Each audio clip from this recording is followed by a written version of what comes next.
The morning sun cast long shadows across the rocky ground as Lieutenant Jake Morrison checked his gear one more time. His patrol route would take him through the crystal caves outside New Denver Colony, a path he had walked dozens of times before. The caves were usually empty, except for the occasional mineral survey team, but regulations required daily security sweeps. Jake adjusted his rifle strap and started walking toward the cave entrance. The settlement behind him was still quiet in the early hours, with only a few colonists moving about their morning routines. New Denver was a small frontier colony, home to maybe 3,000 people who had come here looking for a fresh start among the stars. As Jake entered the cave system, his boots echoed against the smooth stone walls. The crystals embedded in the rock caught the light from his helmet lamp, creating dancing patterns of blue and green. He had always found the caves peaceful, almost like walking through a natural cathedral. 20 minutes into his patrol, Jake heard something that made him stop.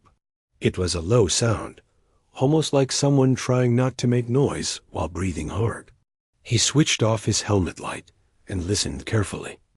The sound came again, definitely coming from deeper in the caves. Jake drew his sidearm and moved forward slowly. As he rounded a corner, he saw a faint glow ahead. Moving closer, he found the source of both the light and the sound. A figure lay, crumpled against the cave wall, and it was definitely not human. The being was tall. Even lying down, Jake could see that. Her skin had a pale blue tint that seemed to shimmer slightly in the dim light. She wore what looked like armor, though much of it was damaged and stained with dark fluid that Jake realized must be blood.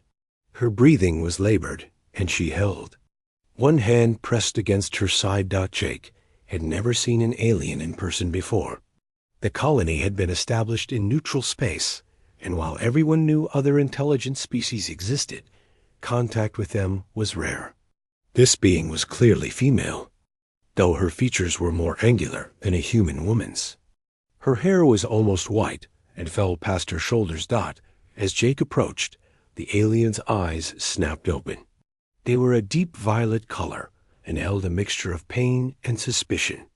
She tried to sit up straighter and reached for what looked like a weapon lying nearby, but the movement made her gasp in pain. "Hey, easy there," Jake said softly, holding his hands up to show he meant no harm. "I'm not going to hurt you." The alien said something in a language Jake had never heard before. Her voice was deeper than he expected, with an almost musical quality to it. She was clearly asking him something, but he had no idea what. Jake slowly holstered his weapon and pulled out his field medical kit. He pointed to it, and then to her wounds, hoping she would understand that he wanted to help. The alien watched him carefully, her violet eyes never leaving his face. "Look, I don't know who you are or how you got here," Jake said, speaking slowly and calmly, "but you're hurt pretty bad. Let me help you." The alien seemed to consider this for a long moment. Then she said something else in her language, this time sounding less hostile.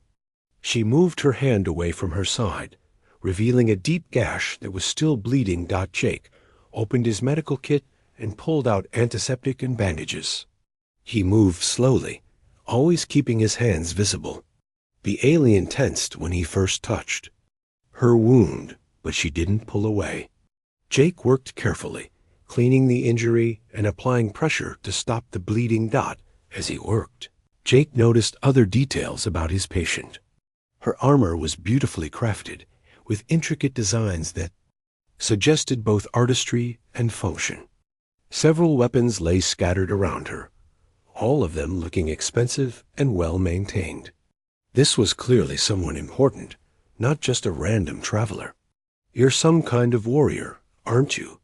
Jake asked as he wrapped a bandage around her torso.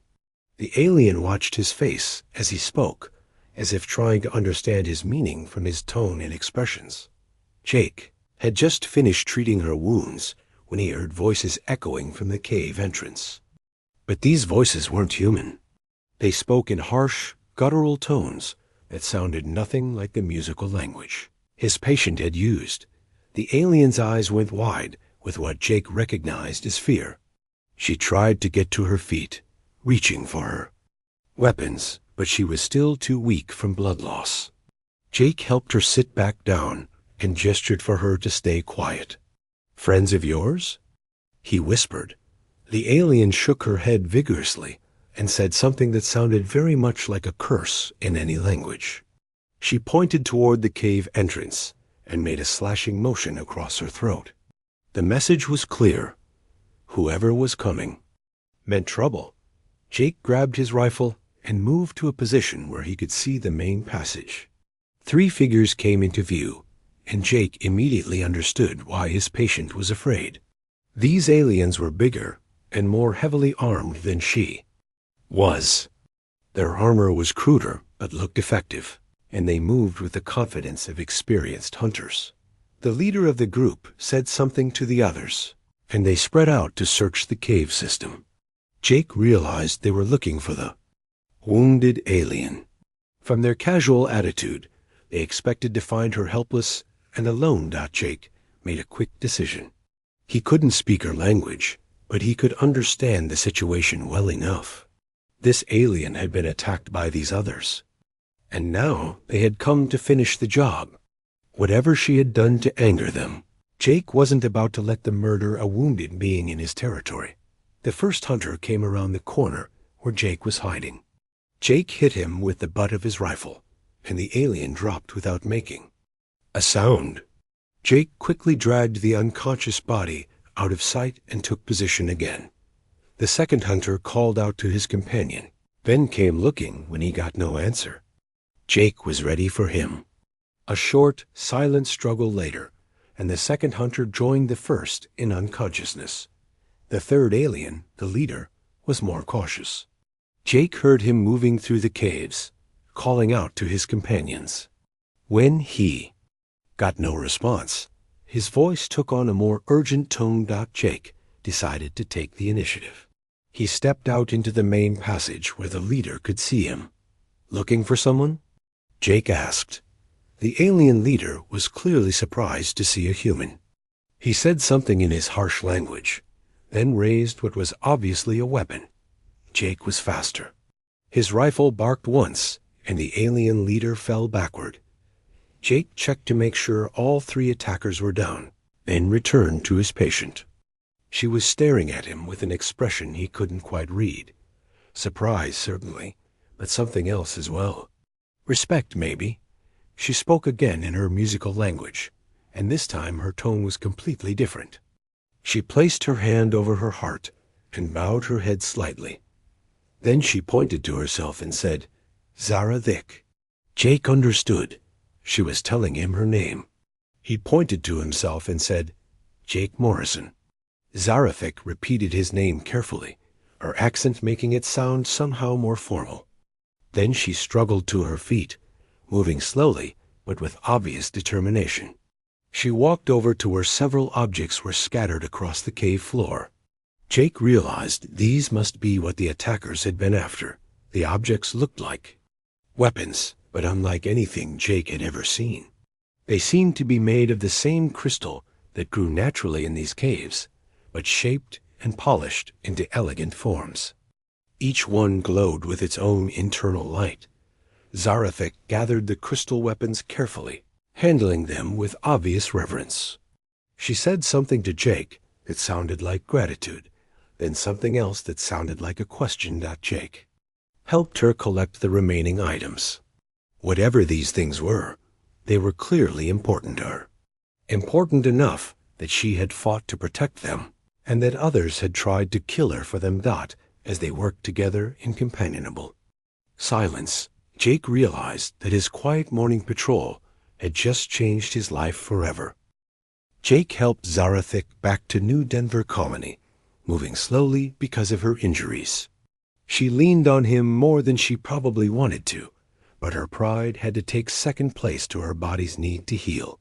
The walk took twice as long as usual, and Jake found himself studying his unusual companion as they traveled. Dr. Helen Carter was the colony's chief medical officer, and her eyes went wide when Jake brought Zara Thick into the medical center. She had treated everything from broken bones to alien plant poisoning, but she had never seen a patient like this one. "Jake, what in the world?" Dr. Carter asked, already moving to prepare a treatment bed. "Found her in the caves," Jake explained. "She was attacked by 3 others. They're dead now, but she needs help." Zara Thick watched the human doctor with careful attention. When Dr. Carter approached with a medical scanner, the alien tensed up. Jake noticed and stepped closer. "It's okay," he told Zara Thick, speaking slowly. "She's a healer. She wants to help you."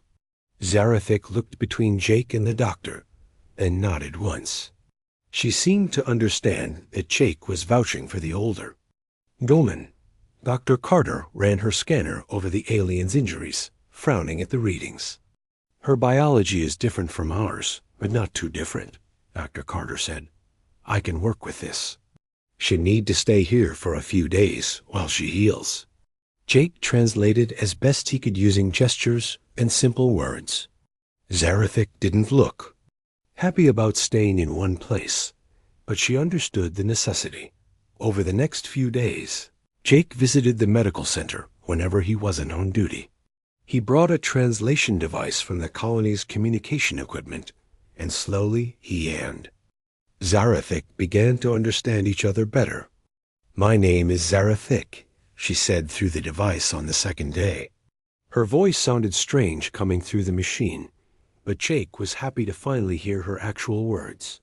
"You are Jake Morrison." "That's right," Jake said. "How are you feeling?" "Better. Your healer is skilled." Zara Thick paused, then added, "You saved my life." "Why?" The question caught Jake off guard. "You needed help." "That's reason enough." Zara Thick stared at him for a long moment. "You did not know me. I could have been dangerous to you." Jake shrugged. "You were hurt and alone. Someone was trying to kill you. I couldn't just walk away." "Most beings would have," Zara Thick said quietly. As the days passed, their conversations grew longer and more complex. Jake learned that Zara Thick came from a world called Vecmoran, where her people called themselves Valerians. He told her about Earth and the human colonies scattered across this part of space. "Your people interest me," Zara Thick said on the 4th day. "You fight, but not for conquest. You help strangers without expecting payment. This is unusual, is it?" Jake asked, "What are your people like?" Zara Thick considered this question carefully. "We are warriors. We value strength and honor above all else. But we fight for our families, for our clans. We do not help outsiders as you helped me." "That sounds lonely," Jake said. "Perhaps it is." Zara Thick looked out the window at the colony, bustling with activity. "Your people work together, even those who are not family." Jake followed her gaze. Outside, he could see Maria Santos helping old Mr. Peterson carry supplies to his workshop, even though they weren't related. 2 children who had been arguing over a toy were now sharing it, their mothers having talked them through the problem. It was just normal colony life, but he was starting to see it through alien eyes. "We look out for each other," Jake said. "It makes us stronger. Among my people, only blood relatives can be trusted completely," Zara Thick said. "Others must prove their worth through combat or great deeds." "What about friends?" Jake asked. Zara Thick tilted her head. "Friends?" Jake realized the translation device might not have a good equivalent for the concept. He tried to explain. "People you choose to care about. Not family, but people you trust and help because you want to." Zara Thick was quiet for several minutes. "This is not a concept my people understand well," she finally said. "We have allies, subordinates, rivals. But this friend you speak of, this is different." "Very different," Jake agreed. On the 5th day, Zara Thick felt well enough to walk around the colony with Jake. She wore a borrowed coat to cover her unusual appearance, but several colonists still stared. Jake introduced her simply as a visitor from another world, and most people accepted that explanation without too many questions. "Your settlement is small," Zarathik observed as they walked through the main street. "About 3,000 people." Jake said, "Big enough to be self-sufficient, small enough that everyone knows everyone else." They stopped at the central plaza, where a group of children were playing while their parents watched. One little girl fell and scraped her knee. Before her own mother could react, 2 other women were already helping her up and cleaning her wound. "They help a child who is not their own," Zarathik said, sounding amazed. "Of course they do," Jake said. "But she is not their responsibility." Jake thought about how to explain this. "We believe that all children are everyone's responsibility. They're the future." Zarathik watched the scene with intense interest. "Among my people, only the mother and her clan would help. Others would expect payment or a favor in return." That evening, Jake took Zarathik to the colony's communal dining hall. She was reluctant at first, worried about being around so many humans. But Jake convinced her that most colonists were too polite to stare openly, and she needed to eat something. Besides medical center food, the meal was a revelation for Zarathik. She watched families sharing food with neighbors, saw people helping to serve elderly colonists who couldn't carry their own trays, observed friends laughing together over their meals. "This is remarkable," she told Jake. "So many different family groups, yet they act as one large clan." "That's not a bad way to put it," Jake said. "We're all in this together, trying to make a life out here." An older man at the next table was having trouble opening a food container with his arthritic hands. Without being asked, a teenager got up and helped him, and sat back down with her own family. "She gains nothing from helping him," Zarathik observed. "She gains the knowledge that she did something good," Jake said. "That matters to us." Zarathik was quiet during the walk back to the medical center. Jake could tell she was thinking hard about something. "Jake Morrison," she said as they reached the building, "I must tell you something important about myself." "What's that?" "I am not just any Valyrian. I am what you would call a High Mother. I lead warriors in battle and guide my clan in matters of honor and tradition." Jake stopped walking. "You're like a general?" "Yes, but more than that. I am also a spiritual guide and keeper of our ancient ways." Zarathik looked directly at him. "The weapons you helped me recover, they are sacred items meant for my daughters." "You have daughters?" 3, each one trained from birth to be a warrior, as is our way. The crystal weapons are for their coming-of-age ceremony." Jake tried to process this information. "So you're not just important, you're really important." "I am responsible for the lives and honor of thousands of my people," Zarathik said. "Yet you treated me with kindness when you thought I was just an injured stranger. Would you have wanted me to treat you differently if I had known?" Zarathik considered this. "Most beings, once they learn of my rank, become either fearful or calculating. They want something from me, or they worry about offending me. I'm not most beings, I guess." "No," Zarathik said softly. "You are not." The next morning, Dr. Carter declared Zarathik healthy enough to leave. The alien woman had contacted her ship, which would arrive that afternoon to take her home. "I have something to ask you," Zarathik told Jake as they waited for her transport. "It may sound strange to human ears. Try me. I have watched your people during my stay here. I have seen their kindness, their strength, their honor. These are qualities my people respect, though we show them differently." Jake waited for her to continue. "You personally have shown me something I had not believed possible. You risked your life for a stranger, asked for nothing in return, and treated me with respect, regardless of my rank or species." "Anyone would have done the same thing," Jake said. "No," Zarathic said firmly. They would not. This is why I want to make you an offer that no human has ever received before. Jake stared at Zarathic, trying to figure out what kind of offer she could possibly make to him. Her purple eyes were serious, and he could tell that whatever she was about to say was important to her. What kind of offer? Jake asked. Zarathic took a deep breath. Among my people, there is an ancient tradition. When a High Mother finds a male who shows exceptional courage and honor, she may present him to her daughters as a potential battle partner. Jake blinked. Battle partner? It is the highest honor a male can receive in our society, Zarathic explained.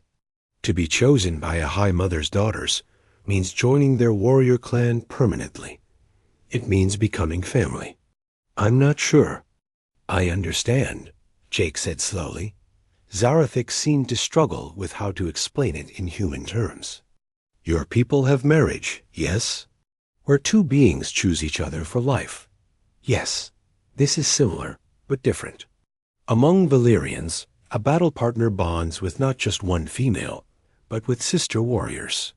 He becomes part of their fighting unit, their family, their clan.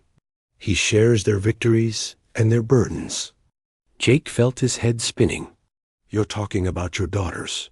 Yes, Kyrellin, Varaneth, and Lysaray. Each one is a skilled warrior in her own right. Kyrellin is a master strategist who can plan battles like others plan meals. Varaneth is our finest weapons expert, able to use any tool of war with deadly skill. Lysaray is our best scout, able to move through any terrain unseen and unheard. Jake sat down heavily on a nearby bench. And you want me to what, exactly? I want to give you the chance to meet them, to prove yourself worthy of their consideration. Zarathic sat beside him. This has never been offered to a human before. It has rarely been offered to anyone outside our own species. Why me? Jake asked. I mean, I helped you, but that doesn't seem like enough reason for something this big. Zarathic was quiet for a moment, looking out at the colonists going about their daily business. In the caves, when those Krex hunters came for me, you could have hidden. You could have let them take me and the sacred weapons. It would have been safer for you. The Krex? The species that attacked me. They are slavers and raiders who prey on smaller worlds. They wanted the crystal weapons to sell, and they wanted me as a prize for their masters. Jake felt anger rise. In his chest. They were going to enslave you? Yes, but you stopped them. You fought 3 armed warriors to protect someone you had just met. This is not normal behavior, Jake Morrison. Maybe not normal for your people, but it's normal for humans. That is exactly why I'm making this offer, Zarathic said. I have traveled to many worlds and met many species. Most think only of themselves and their immediate families. But humans, you think of others. You help strangers. You fight for what is right, not just for what benefits you. Jake tried to process what she was telling him. You're saying you want to form some kind of alliance between humans and your people? I am saying that my people need to learn what humans know about working together, and perhaps humans could benefit from learning Valyrian ways of honor and combat. Zarathic looked directly at him. An alliance sealed by traditional bonds would carry great weight among the Valyrian Confederacy. The Valyrian Confederacy? Our government. Hundreds of worlds united under the banner of honor and strength. We are facing difficult times, Jake Morrison. The Krex Empire grows stronger every year. They have more ships, more weapons, more warriors willing to die for conquest. Jake began to understand the bigger picture. You think humans and Valyrians together could stand against them? I think humans have something we lack. You call it compassion, but it is more than that. You have the ability to inspire others to fight not for fear, but for hope. This is a powerful weapon.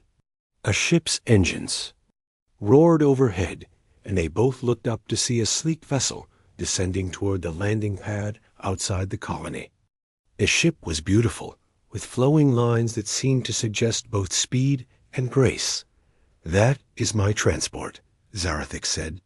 "I must return to my world soon. But first, I need your answer." "I don't know what to say," Jake admitted. "This is all happening so fast. I understand. It is a great deal to consider." Zarathic stood and walked toward her ship. "Come with me. See my world, meet my daughters. If you decide this path is not for you, I will bring you back here with no hard feelings."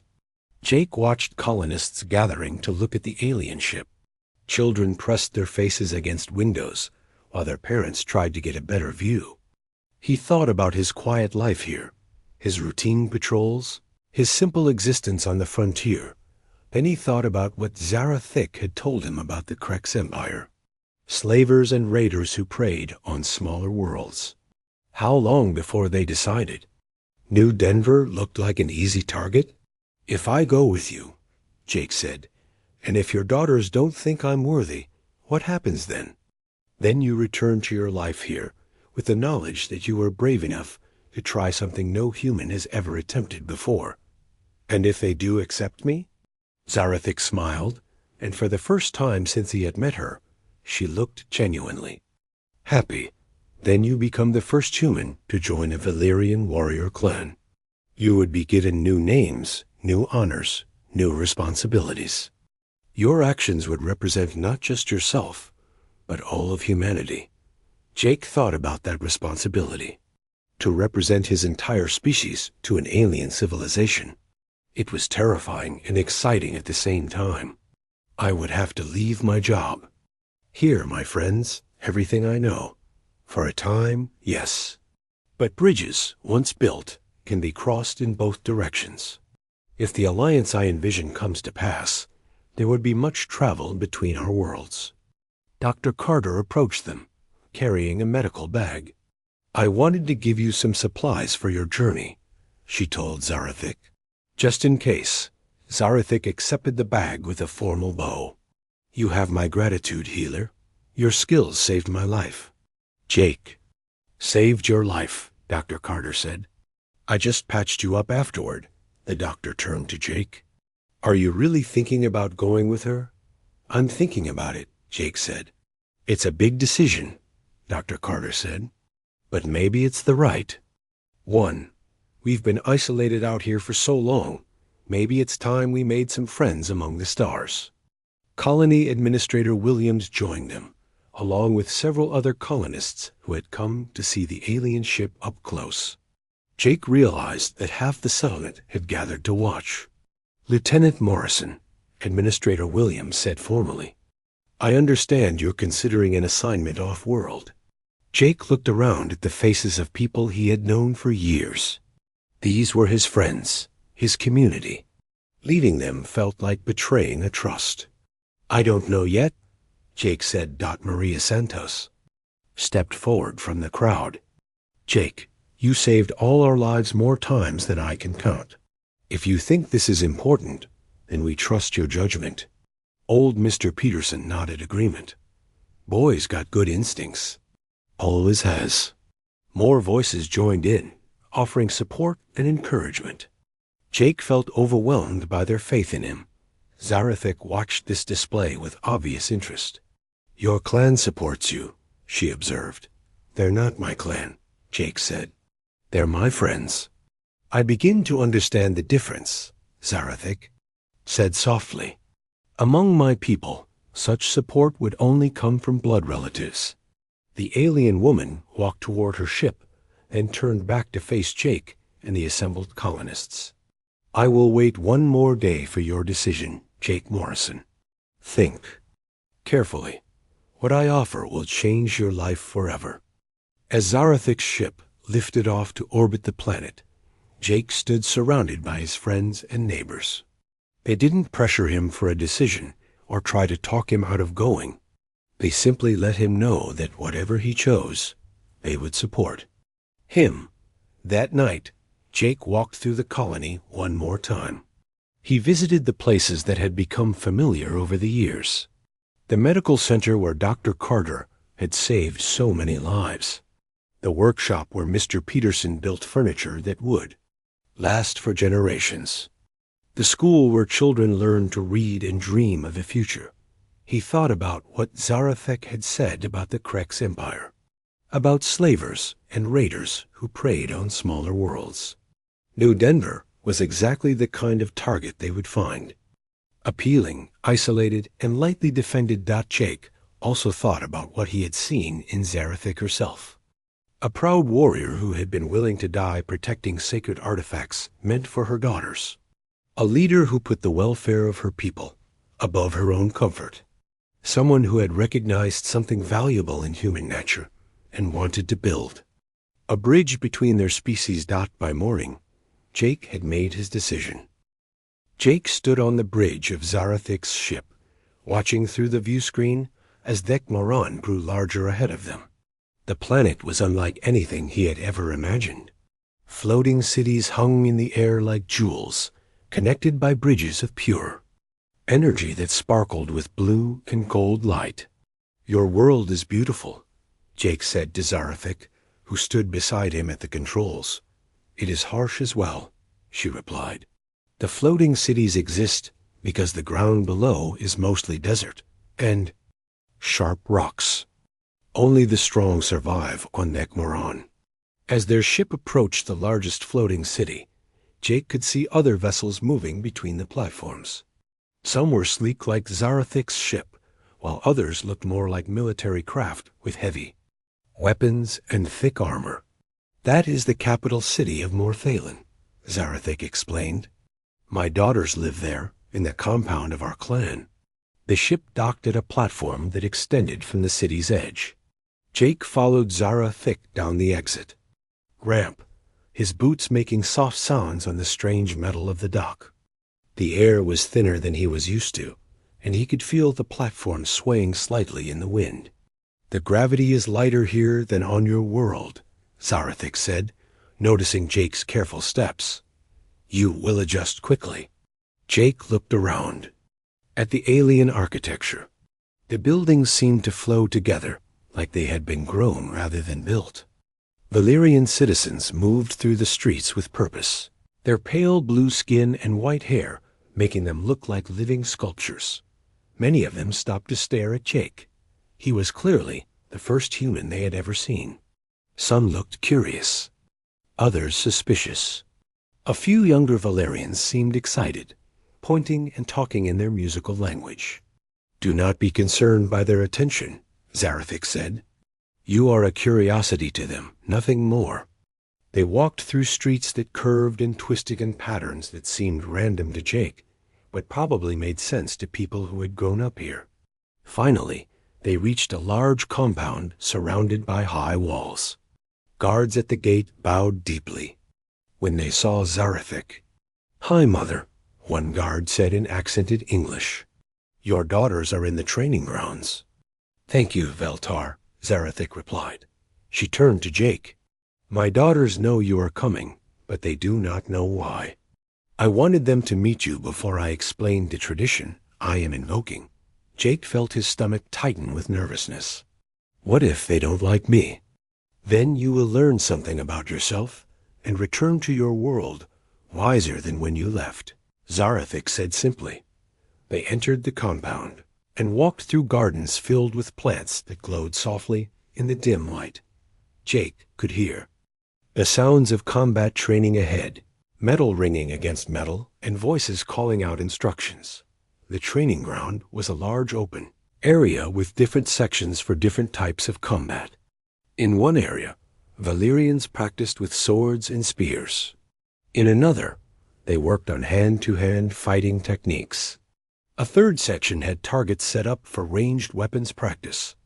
3 figures dominated the center of the training ground, and Jake knew immediately that these were Zarethek's daughters.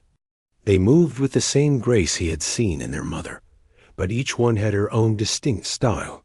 The first daughter was tall and lean, holding a staff that crackled with energy. She moved in careful, measured steps, always thinking before She acted. When she struck the training dummy, it was with perfect precision and maximum effect. The second daughter was shorter but broader, wielding 2 curved blades with deadly skill. She moved like a dancer, flowing from one attack to another in smooth combinations that would have been beautiful if they weren't so clearly lethal. The third daughter was somewhere between her sisters in size, but she moved differently than either of them. Where the first was careful and the second was fluid, the third was quick and unpredictable. She used a variety of weapons, switching between them without warning. Kyrillin, Vereneth, Lysa Ray, Zarathik called out. Come meet our guest. The 3 daughters immediately stopped their training and approached. Jake tried not to feel intimidated as they studied him with the same violet eyes their mother had. This is Jake Morrison, Zarathik said, the human who saved my life. The eldest daughter, Kyrillin, stepped forward first. She was even taller, up close, and her gaze was sharp and intelligent. You fought 3 Krex hunters alone? I had the advantage of surprise, Jake said modestly. Surprise is a tool, Kyrillin said, but using it well requires skill and courage. How did you defeat them? Jake explained his tactics in the cave, how he had used his knowledge of the terrain and the hunters' overconfidence against them. Kyrillin listened intently, asking detailed questions about his reasoning and decision-making. Interesting, she said when he finished. You think like a strategist, not just a warrior. Most males would have tried to face them in direct combat. Direct combat against 3 armed opponents seemed like a bad idea, Jake said. Kyrillin almost smiled. Indeed. Vereneth, the weapons master, stepped forward next. She was studying Jake's rifle and sidearm with professional interest. May I see your weapons? Jake looked to Zarathik, who nodded. He carefully removed his rifle and handed it to Vereneth. She examined it with the same attention Jake had seen mechanics give to complex engines. Projectile weapon, she said. Chemical propellant, metal projectiles. Simple but effective design. She handed the rifle back to Jake. Show me how you use it. Vereneth led Jake to the ranged weapons section of the training ground. She set up targets at various distances and positions. Hit them in order, from closest to farthest. Jake raised his rifle and began firing. His shots were accurate, hitting each target in the center. But Vereneth wasn't impressed by his marksmanship. Now do it again, she said. But this time, move between shots. Pretend someone is shooting back at you. This time, Jake had to think more tactically. He used cover, changed positions, and varied his timing. When he finished, several of the targets had multiple holes in them. You adapt your strategy based on the situation, Vereneth observed, and you do not waste ammunition on showing off. Good qualities in a warrior. Lysa Ray, the youngest daughter and scout, had been watching silently. Now she approached Jake, with a different kind of test in mind. Come with me, she said simply. She led Jake out of the training ground and into a maze of corridors that seemed to wind through the entire compound. Without warning, she suddenly moved much faster, disappearing around a corner. Jake realized this was a test of his ability to track and follow. He listened carefully, watching for signs of which way she had gone. A scuff mark on the floor here. A displaced hanging decoration there. He followed the trail through the maze, trying to think like someone who was being hunted. After several minutes of careful tracking, Jake found Lysa Ray waiting for him in a small garden. She was sitting on a bench, looking completely relaxed. How did you find me? She asked. Jake explained the signs he had followed and the reasoning behind his choices. Lysa Ray listened without comment, her expression giving nothing away. You think like a hunter, she said finally. But more than that, you think like someone who understands that others are thinking too. Most people follow tracks without considering that the person they are following might be leaving false signs. were you?" Jake asked. Lisa Ray smiled, and Jake saw something in her expression that reminded him of her mother. Perhaps. That evening, Zarathik invited Jake to join her family for their evening meal. The four women sat around a table that seemed to be carved from a single piece of crystal, eating food that was both familiar and strange to Jake's human palate. "Mother has told us why you are here," Kyrillin said during the meal. "The ancient tradition of battle partner selection." Jake nearly choked on his food. "She told you?" "Of course," Varaneth said. "We are not children to be kept ignorant of such important matters. What do you think?" Jake asked, then immediately wondered if that was the right question. The three sisters exchanged glances. Lisa Ray spoke first. "You are unlike any male we have encountered," she said. "Most who seek to join our clan do so for power or status. You seem to genuinely care about doing what is right. But caring is not enough," Kyrillin added. "A battle partner must be able to think clearly under pressure, to make difficult decisions when lives are at stake. And he must be someone we can trust completely," Varaneth said. "In combat, there is no room for doubt or hesitation." Jake felt like he was being evaluated for the most important job interview of his life. "What would you need to see from me to know if I could be that person?" "Time," Kyrillin said simply. "Anyone can act honorably for a few days. We need to see who you truly are. There will be other tests," Varaneth added. "Combat training, tactical exercises, trials of endurance and wisdom. And time for us to simply know you as a person," Lisa Ray finished. "To see if we can work together, trust together, perhaps even care for each other as family." Zarathik had been listening to this exchange with obvious pride in her daughters. "They will not make this decision lightly," she told Jake. "Nor should you. The bond between battle partners is sacred among our people. Once made, it cannot be broken."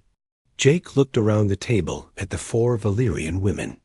Each one was formidable in her own way, and together they represented something he had never encountered before.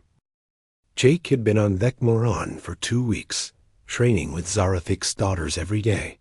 His body ached from combat practice with Varaneth. His mind was tired from strategic puzzles with Kyrillin, and his reflexes had been sharpened by stealth exercises with Lisa Ray. He was getting better at their fighting styles, but more importantly, he was beginning to understand each sister as a person. Kyrillin was serious and thoughtful, always considering the consequences of every action. Varaneth was passionate about perfection, pushing herself and others to be the best they could be. Lisa Ray was curious about everything, always asking questions and looking for new ways to solve problems.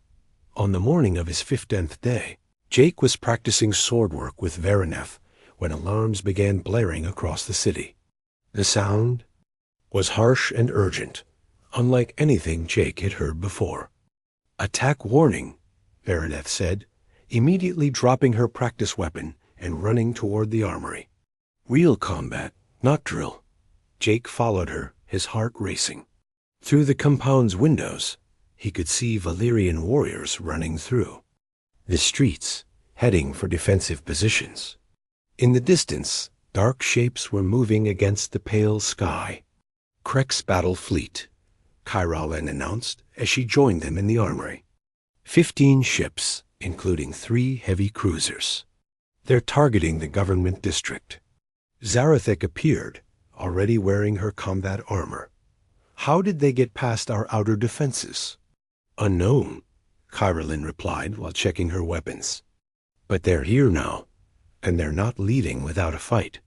Lisa Ray burst through the door, carrying a bundle of equipment. "I've been monitoring their communications. They're looking for something specific. They keep mentioning crystal weapons and High Mothers." "They're after you," Jake realized, looking at Zarathik. "This is about what happened in the caves."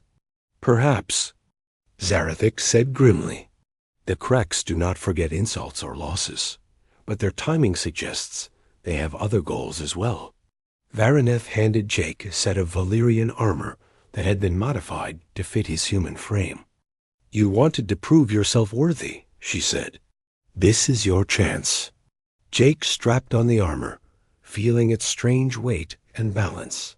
It was lighter than it looked, but somehow felt stronger than anything humans had ever built.